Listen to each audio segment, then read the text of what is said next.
misericordia que creaste todas las cosas.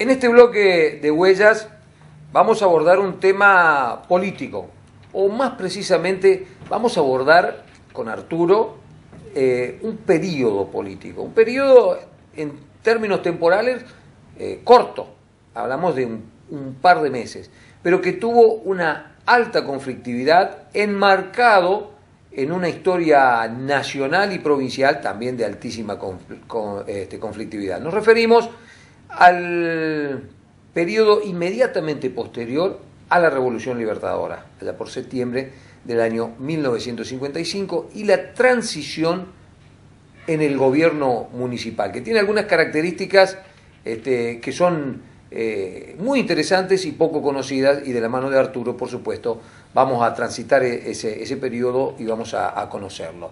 Arturo, Revolución Libertadora, septiembre de 1955, Miguel Visconti, intendente municipal electo, el primer intendente municipal del peronismo electo. ¿Qué pasó en la intendencia de San Francisco? Bueno, ahí ya para este periodo Miguel Visconti había sido reelecto. Reelecto, exactamente. Reelecto. Porque era por 3 años. Había sido electo en el 52, claro, en las elecciones del 52 hasta el 55. Y ahora 55-58. Tenía un mandato hasta el año 52. Esa era la característica del gobierno en aquel momento.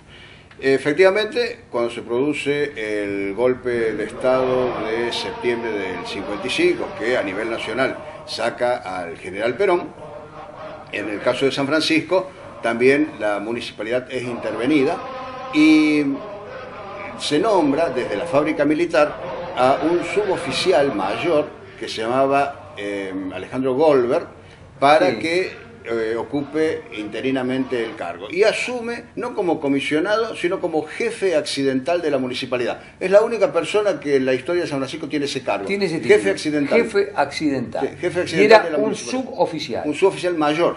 O sea, ya era una persona con cierto conocimiento de la ciudad, en fin, que lo ponen interinamente porque sabían que inmediatamente después iban a poner un comisionado que era ya el definitivo. Político, el definitivo. O sea, Visconti el 6 de septiembre...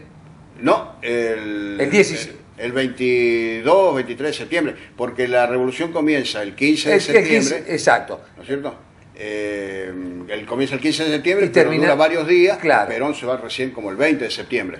Bien. Así que todo el suceso, el 6 de septiembre la revolución de 1930. Del 30, el 16. Esto es el 16. Empieza el 16. Empieza el 16 y dura varios días. Dura un par de días. Cuando se va Perón, ¿se va Visconti? Se va Visconti. Cuando se va Perón es sacado Visconti. Es sacado Visconti. Porque hemos repasado con vos algunas transiciones donde el intendente, algunas revoluciones, donde el intendente se quedaba continuaba, un tiempo. Ferrero, Peretti, exacto. Un tiempo más. El César Ferrero también, César Ferrero bastante tiempo.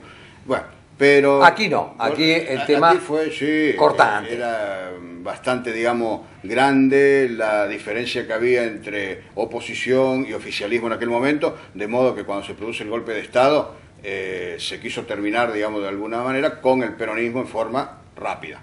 Bien. El tema es que entonces, luego de nombrado Goldberg como jefe accidental de la municipalidad, se nombra comisionado a una persona que había un buen consenso en la población para que sea comisionado, que se llamaba Alfredo Metelli.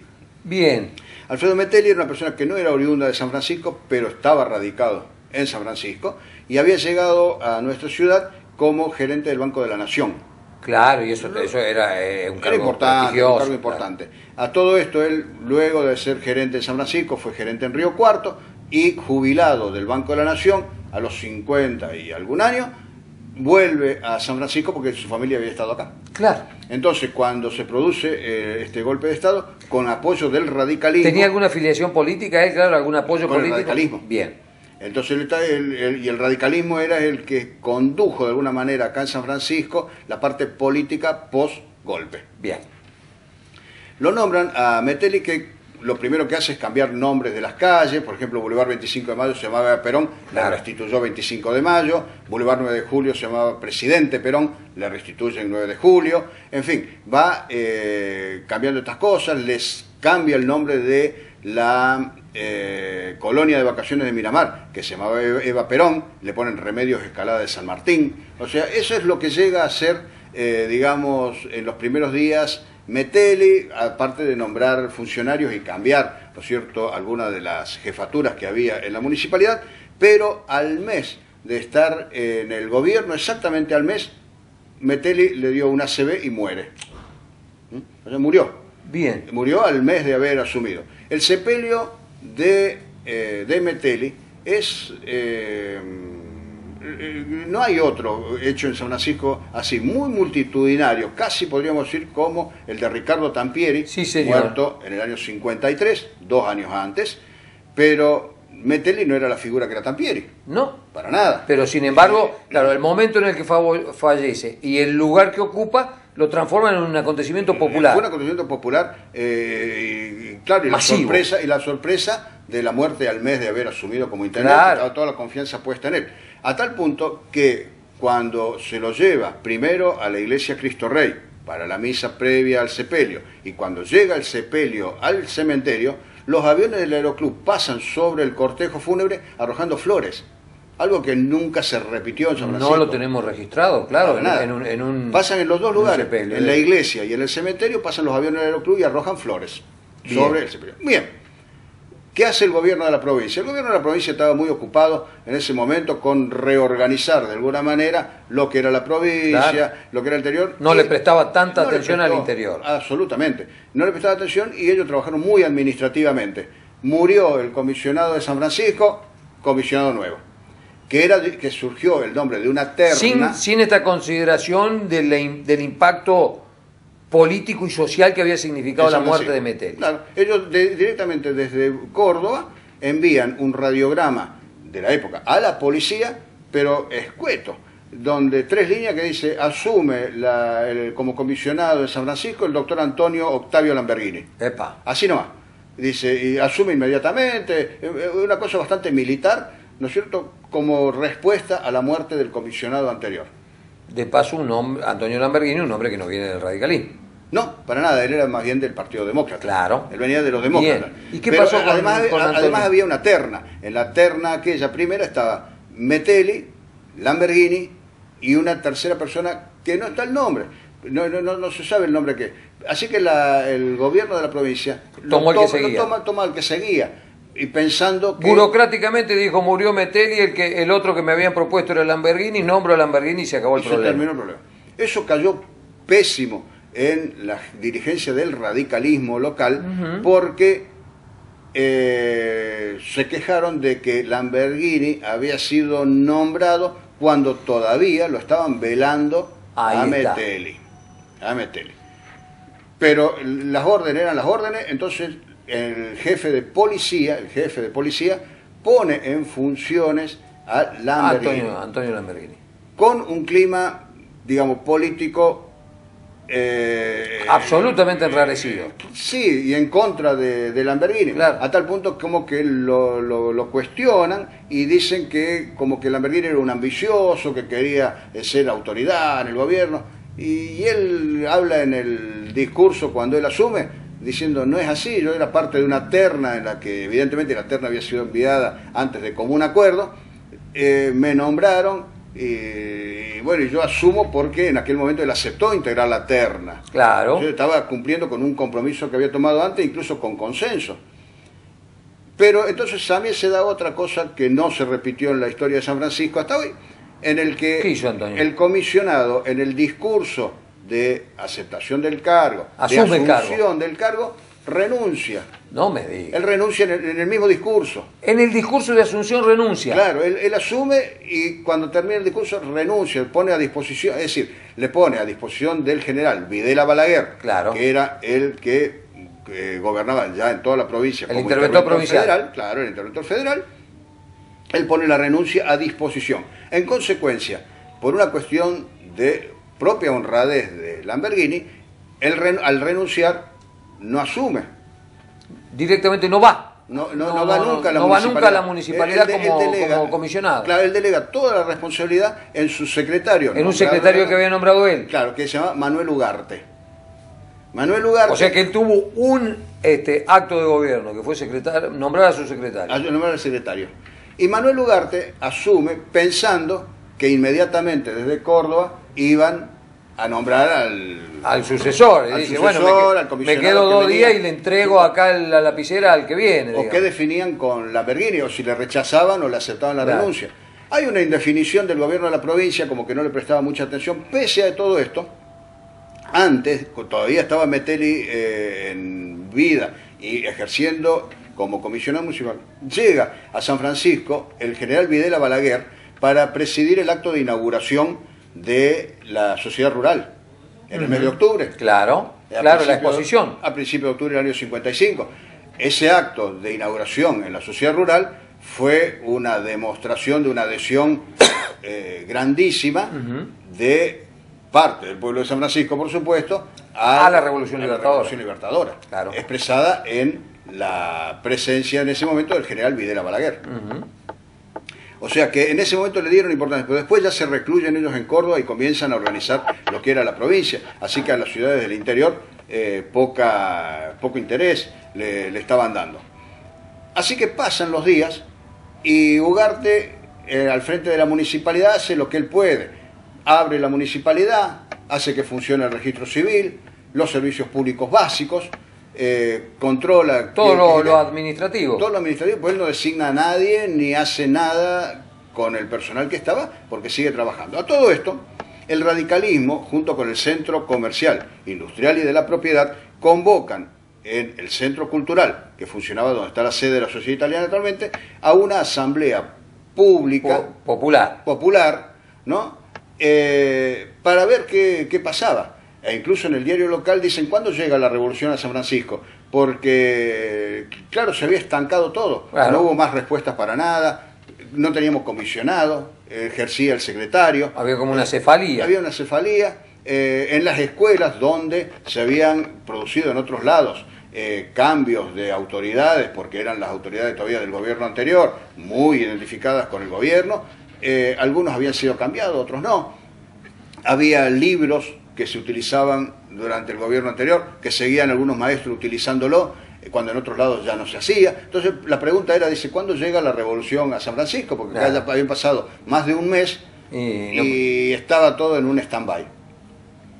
En esa asamblea que se hace en el Centro Cultural, que funcionaba, como dije recién, en la Sociedad Italiana, se vota y se decide nombrar como comisionado a un empresario conocido, reconocido en San Francisco, que era Alfredo Riccotini. Proponerle a Videla Balaguer que nombre a Riccotini.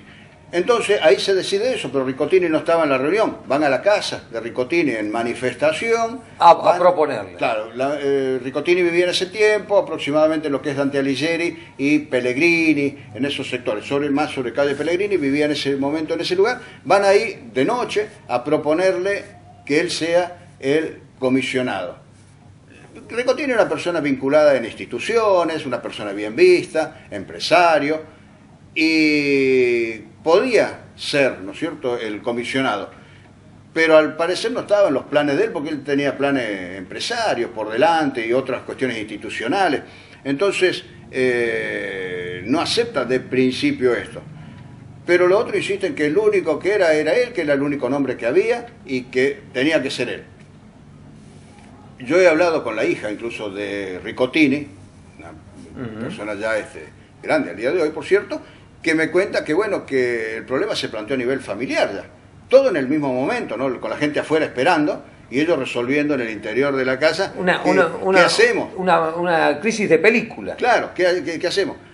La esposa de Riccotini no quería saber nada con el tema porque sabía lo que la política ya también en esa época tenía mala prensa, digamos. Claro, era un tema complicado. Pero fue más fuerte, digamos, la presión de la otra gente que hacen que Ricottini vaya con todos ellos de vuelta hasta el centro, hasta la reunión del Centro Cultural, a la asamblea, habla en el lugar, y él lo único que pide ya como última condición es estar un año para ordenar un poco las cosas, si les parecía a ellos, pero que absolutamente él contaba con el absoluto apoyo de las instituciones, de la gente, de los partidos, de todo, porque él no venía dispuesto ni se había preparado previamente como para hacer esto, pero si era lo que querían, digamos, sus conciudadanos, la gente del comercio y la industria que es vinculada con él, bueno, él aceptaba, pero por ese tiempo. Le dan el visto bueno a esto, aceptan esto, envían entonces el nombre a Córdoba para ver si allá lo aprobaban, allá efectivamente se aprueba, y como a fin del mes de noviembre, a fin de noviembre, porque octubre había estado gobernando Metelli. A fines de noviembre ya comienza... Entre 2 y 3 meses después de la revolución. Claro, ahí se acepta, digamos, la renuncia de Lamberghini, que todavía no la habían aceptado. Claro. Entonces recién ahí renuncia Lamberghini, queda a cargo efectivamente ya... O sea que formalmente Lamberghini estuvo un mes y medio a cargo fue comisionado, un mes comisionado sin ejercer el cargo. Sin ejercer el cargo. El que ejercía era Manuel Ugarte. Manuel Ugarte entonces es el que pone después en posesión del cargo a Ricottini, ahí se normaliza. Y Ricottini no estuvo un año, sino que estuvo 3 años después, hasta el año 58, cuando ya hubo elecciones y gana el partido, la Unión Cívica Radical Intransigente, y asume Guillermo Peretti. Muy interesante, bueno, apasionante la historia de San Francisco con sus avatares políticas y sus crisis políticas. Los momentos posteriores a la Revolución Libertadora fueron conflictivos, muy conflictivos a nivel nacional, pero también, como nos relató recién Arturo, tuvieron sus avatares, que merecen ser conocidos, por cierto, porque nos pintan un clima de época, tuvieron sus avatares aquí en nuestra ciudad de San Francisco.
En San Francisco, el folclore nacional tuvo un cultor que durante las décadas de 1940 y hasta mediados de los 70 fue un referente por sus condiciones para la danza, el zapateo y la interpretación con bombo y quena. Se trata de Benjamín Nievas, el Chango Nievas, como se lo conocía artísticamente, o Chachín Nievas, como lo llamaban sus familiares y amigos. Hijo de un ferroviario riojano y madre puntana, había nacido el 15 de marzo de 1919. Con su familia vivió en Barrio Sarmiento, más precisamente en Santa Fe y Dante Alighieri, donde había una casa baja de las típicas de los barrios construidas en los años 20, con un gran patio de tierra y muchos árboles. En ese ambiente, Nievas empezó a despuntar el gusto por el folclore. Pensó en una superación de sus aptitudes y se trasladó a Córdoba, donde se perfeccionó para regresar y comenzar a entregar su arte. Nilda Nievas, su hermana y compañera de danzas durante muchos años, llena de satisfacciones y con recuerdos que la acompañan, lo memora así. ¿Y esa pasión que él tenía por el folclore, de dónde le venía? Creo que nació con la pasión por el folclore. Y era tal la locura que tenía que vivía por el folclore. era folclore, era amor. El arte para él era su vida, como que lo desarrollaba muy bien, porque era un muchacho que era simpático, un muchacho siempre con una sonrisa amplia, lleno de amor para todo, trabajar para ayudar al que necesitaba, como esas palabras de él que decía, llévalo vos, yo para qué. Cosas que hoy se encuentran muy pocos, que trabajan para entregar lo poco o mucho que ganaban a otra persona que lo necesita. Y él lo realizaba, él lo hacía de esa manera.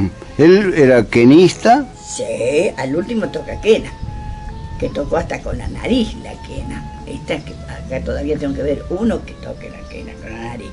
Pero él era lleno de amor, pero un señor bailarín. Un bailarín que cuando él salía lo hacía con tanto amor que te quedabas ahí.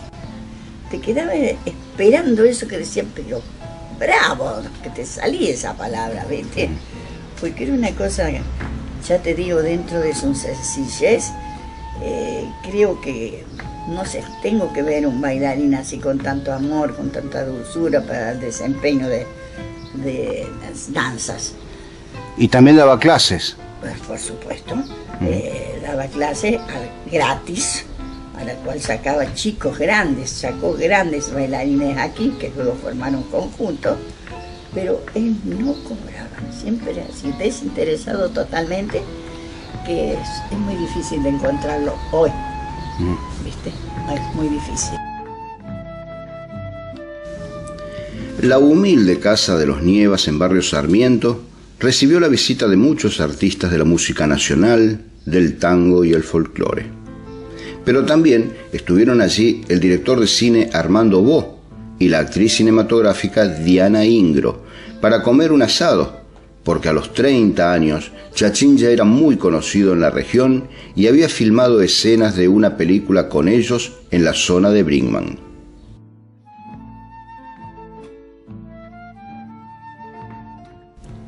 En el Archivo Gráfico y Museo Histórico está la documentación del contrato que el Chango Nievas firmó para rodar escenas de un zapateo en la película Con el sudor de tu frente, que en el año 1949 se filmó en Brinkmann, con dirección de Román Viñoli Barreto, producción de Armando Bo y la actuación de Diana Ingro.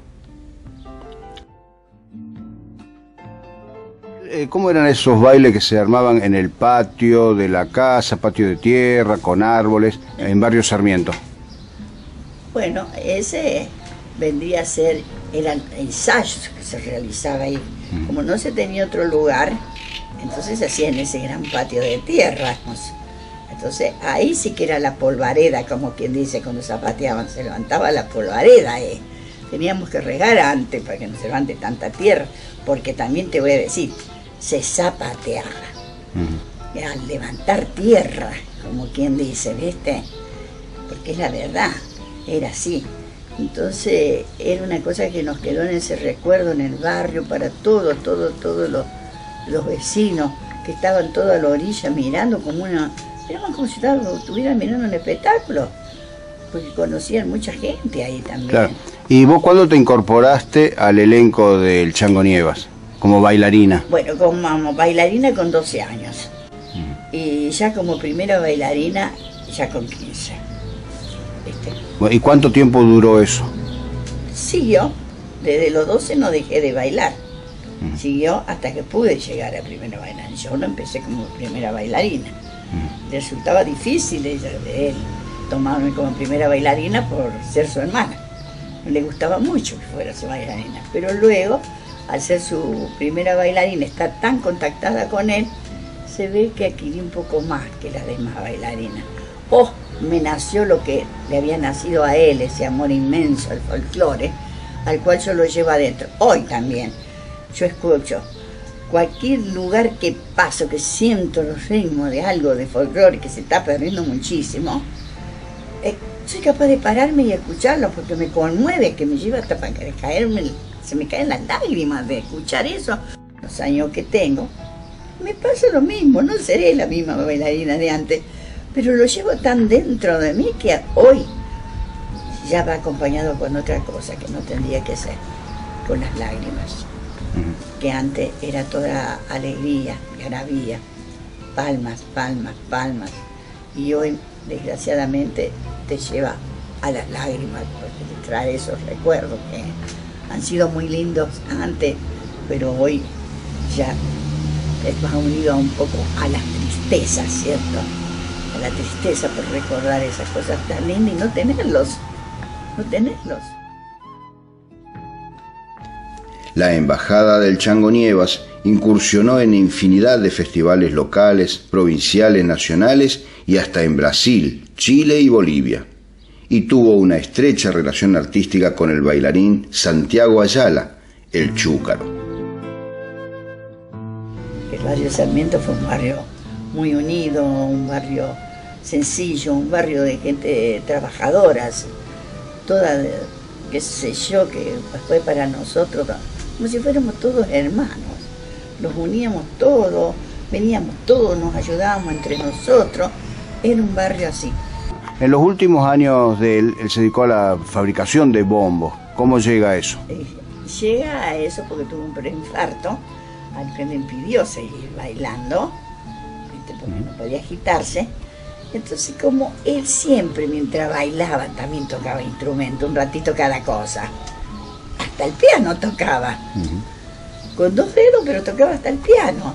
Entonces empezó con el bombo, la quena, que era un señor de la quena, y como bombista lo quería llevar Horacio Guaraní, lo quiso llevar a toda costa, y no quiso por su conjunto, por sus chicos, o sea, no, por mis chicos, se quedaba por sus chicos, ¿cierto? Entonces tiene un ataque nuevamente, que ya fue bastante serio, al cual definitivamente ya tiene que dejar el folclore, todo, arriba de la mesa tiene que dejar quena, bombo, todo, porque estaba su salud. Entonces él siguió como gran bohemio, siguió concurriendo a la peña, Peña La Posta, a tocar quena o bombo con un grupo de amigos, pero ya no ser contratado, ir a una presentación, no. Iba a las peñas libres, como para entretenerse, como para seguir con lo que a él tanto le gustó, al cual se daba cuenta que no llegaba.